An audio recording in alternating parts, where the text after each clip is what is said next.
بسم اللہ الرحمن الرحیم۔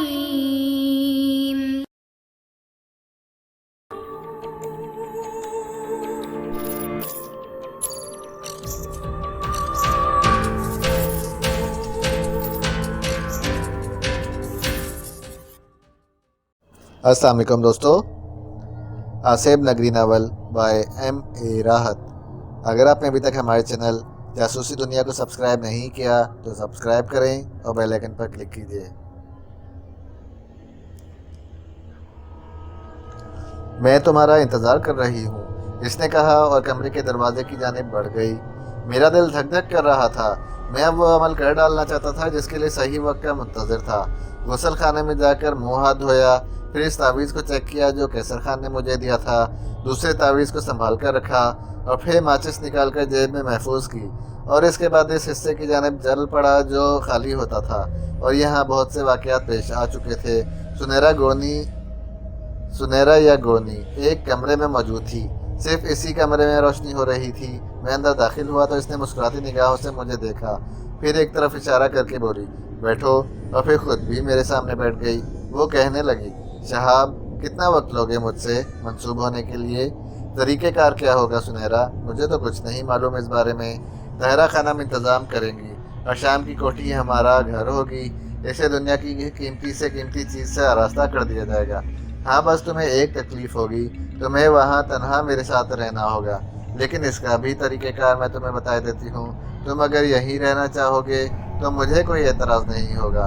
صبح سے لے کر رات تک تم ماما اور گھر کے دوسرے لوگوں کے ساتھ وقت گزار سکو گے۔ رات کو جب تم بستر پر سونے کے لیے لیٹو گے تو میں تمہیں آواز دے لیا کروں گی اور تم لمحوں میں میرے پاس پہنچ جایا کرو گے۔ مجھ سے منسوب ہونے کے بعد تمہیں کچھ پراسرار قوتیں حاصل ہوں گی، بس میں تمہیں اسی روپ میں ملا کروں گی۔ تم نے مجھے بے خود کر دیا ہے، کیا میں یہ روشنی بجھا دوں؟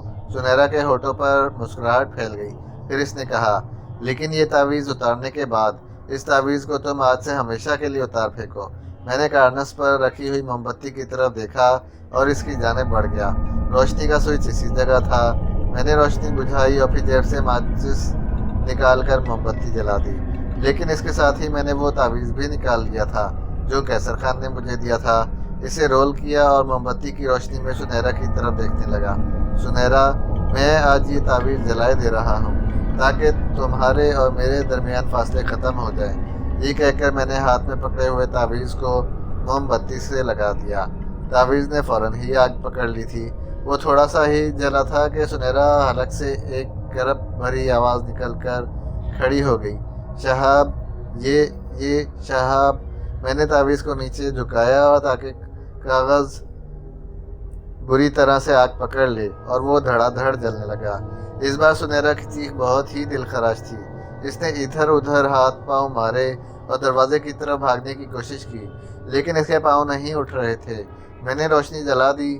سنیرا اب بھیانک چیخیں مار رہی تھی، وہ برابر چیخ رہی تھی یہ کیا کر رہے ہو شہاب؟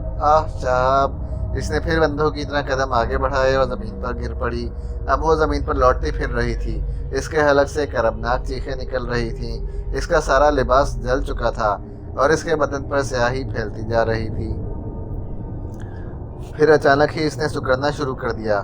اس کا بدن چھوٹا ہوتا جا رہا تھا اور اب وہ گھوڑنی کی بھیانک شکل میں آ چکی تھی۔ سنیرا کا روپ ختم ہو گیا تھا۔